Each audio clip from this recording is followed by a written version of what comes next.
Well, here it is. We are now in what is known as the second week of the Advent season, and I'm sure that many things have already been checked off your list, but there are probably many things yet to check off in regards to preparations for the season.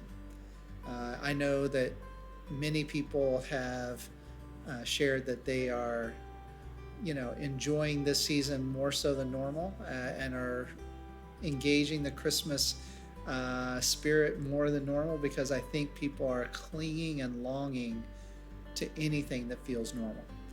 Uh, I know that we're in a sense of desperation for normalcy when uh, our beloved executive pastor, Joel Lingenfelter, acknowledges that he's actually listening to Christmas music in his car. I never thought in my lifetime that I would hear Joel Lingenfelter say such a thing.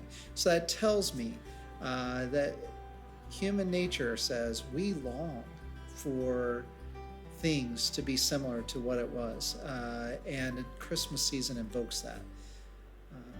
I know that, again, depending on your church experience, as to the various traditions your church may have done, and I acknowledged last week, I did not grow up in a church that marked the different weeks of Advent, but I've become more and more appreciative of things that are traditional that will help remember and recall things that are important. I know that the Protestant church at large has, avoided some of the long-standing traditions that might be more known in the Catholic Church or the High Church per se. But there's a reason to repetition. It helps us remember. Now, it can also become rote and unmeaningful. But if you didn't grow up with those things, or even if you did, would it not be refreshing to receive things that we've known of old? And so last week, in the first week of Advent, we focused in on hope. This week is peace.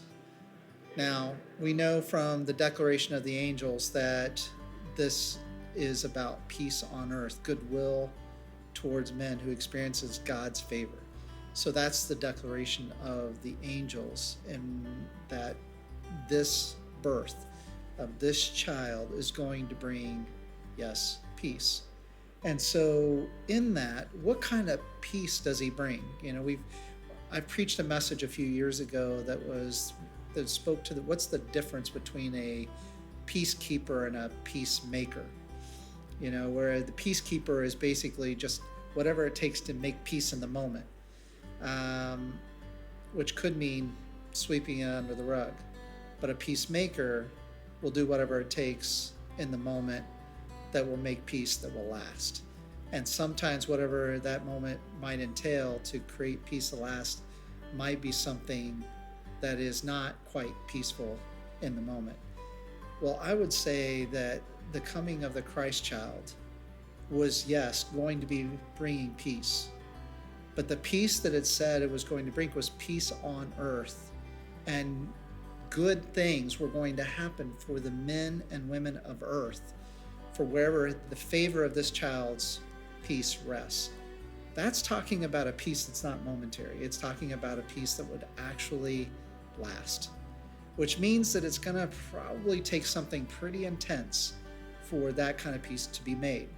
And of course, we know that story when he ultimately lives 30 years on this earth, then goes into public ministry for 3 years, that concludes with his death on the cross, a very violent moment for sure in his life that provides peace for us.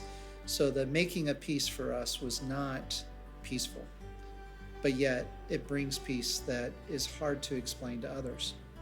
So this kind of peace that is going to come to us from this child, I believe is described well in the text in Philippians chapter 4. So I'd like to begin by reading in verse 4. It says, "Rejoice in the Lord always. I say it again, rejoice. Let your gentleness be evident to all.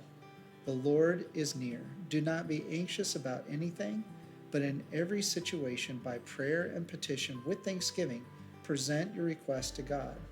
And the peace of God, which transcends all understanding, will guard your hearts and minds in Christ Jesus. So he makes this comment that we are often creatures of anxiety. We can get anxious about much. I'm anxious right now to see many of you again. I'm anxious to be able to see people's faces more freely. I'm anxious to have people not fearing other people. I'm anxious for people to stop judging other people based on their response to the pandemic.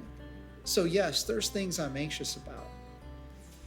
And depending on where I'm at with my faith and my walk with Christ, that anxiousness, which isn't necessarily wrong in and of itself, can become anxiety.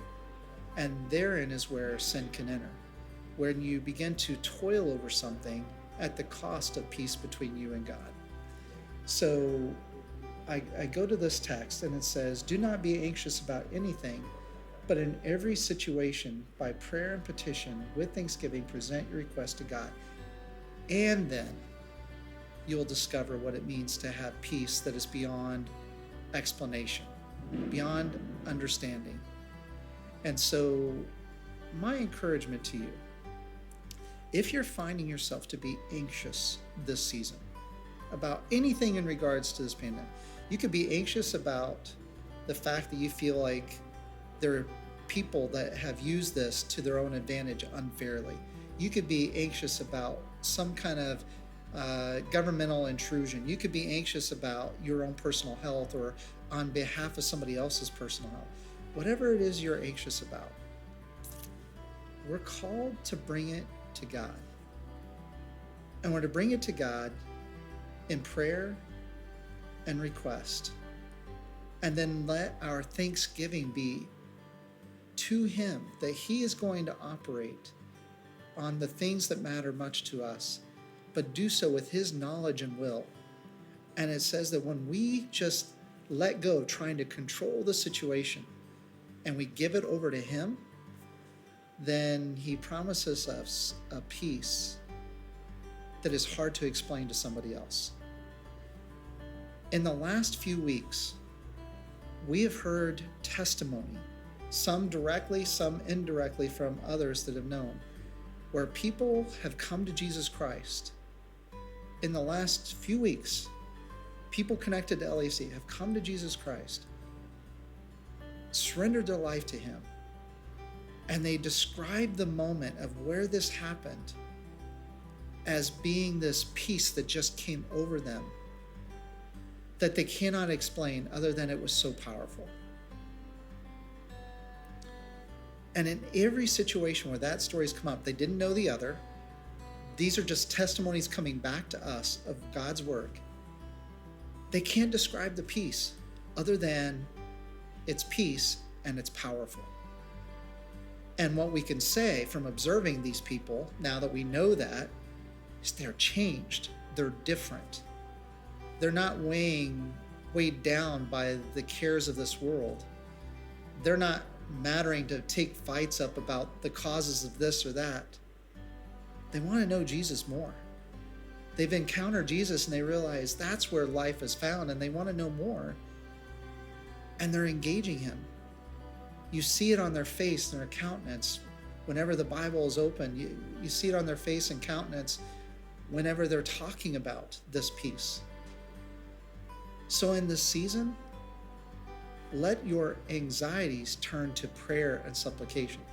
Let that which you can't control be in God's control. Release it to Him and say, God, I trust you. I release it. And then let Him provide a peace that is so difficult to explain to other people other than it's evident that it's in you. So in the second week of Advent, it is my prayer that you'll experience the peace of Christ. And that when you share it with other people, they may not be able to understand your explanation, but they can see the fruit of it by the evidence presented by your countenance that's filled with peace. God bless, and may the peace of Christ fill you greatly.